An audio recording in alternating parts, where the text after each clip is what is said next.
basi abale and sisters of Malawi, mulimwanji kumudzi komaso mu town zonse. Today, Global Pulse News is on fire with a story that has turned the whole nation into a talking village. Bon Kalindo, our very own political firecracker, has once again sparked a storm after dropping bombshell claims on October 21, 2025. He says MCP and the police are dancing together in Komatu Kuiyakutsa like they're in a secret wedding. Aish, Malawi, can our politics ever be quiet? Grab your tea, brace your ears, because we are about to unpack 5 power-loaded facts you won't want to blink through. Ndikukuzani, izi sizongo pangira ntano ai, izi ndizona zochititsa chirwi. Now, let's begin with the main spark, Bon Kalindo himself. This man has become the voice of unfiltered fire.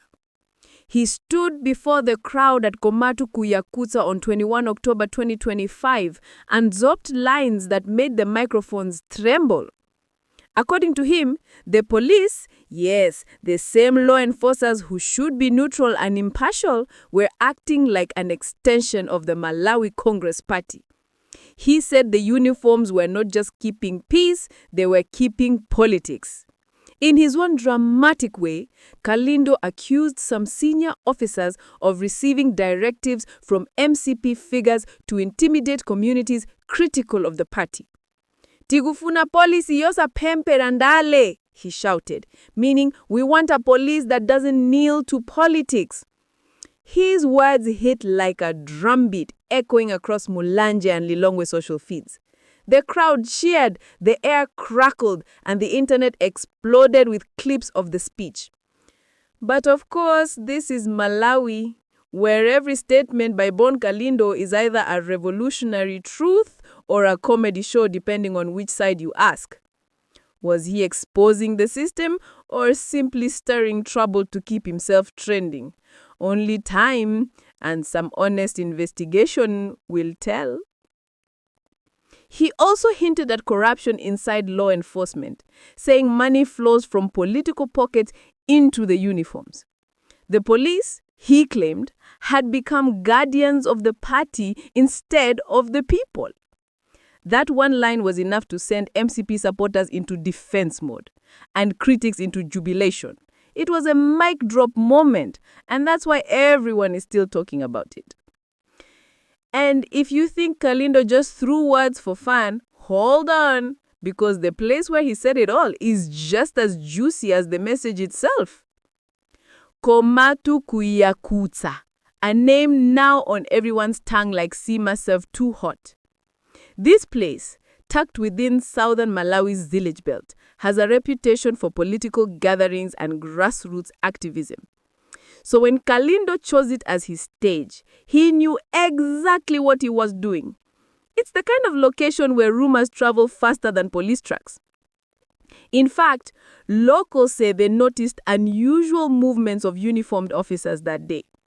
Some taking pictures, others monitoring people attending his speech. Coincidence or coordination? You decide. Historically, Komatu has been a symbol of freedom rallies dating back to the days of Kamuzu. So to see modern officers hovering there while a non-government critic spoke felt like old history repeating in HD. Kalindo didn't miss his chance. He called them out live.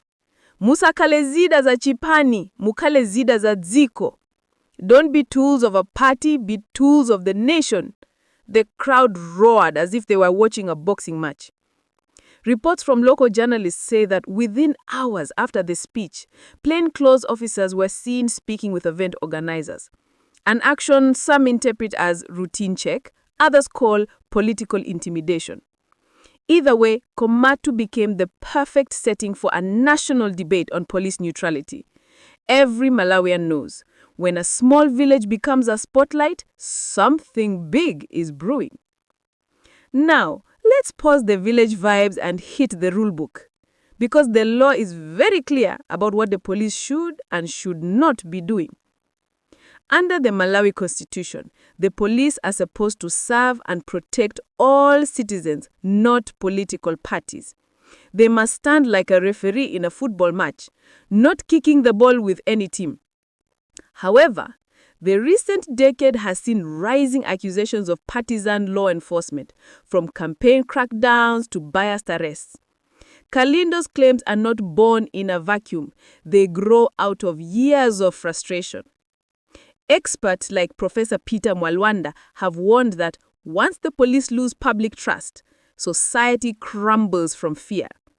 In other words, if people believe the badge answers to the party, the entire system becomes a political weapon. That's the point Kalindo keeps hammering home. He's turning legal principles into street poetry.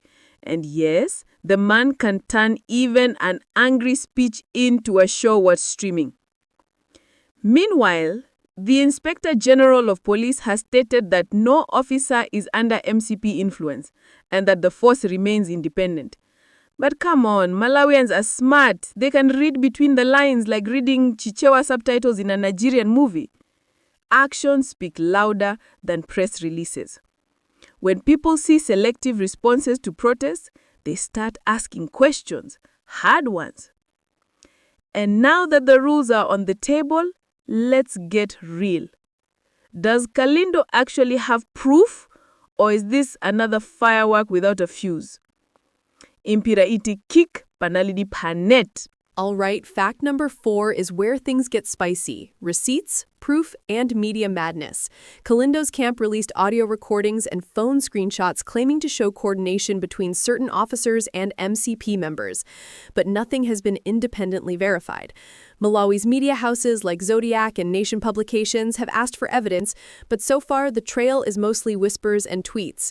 The public? Well, we're left in the comments sections, analyzing like detectives with no magnifying glass.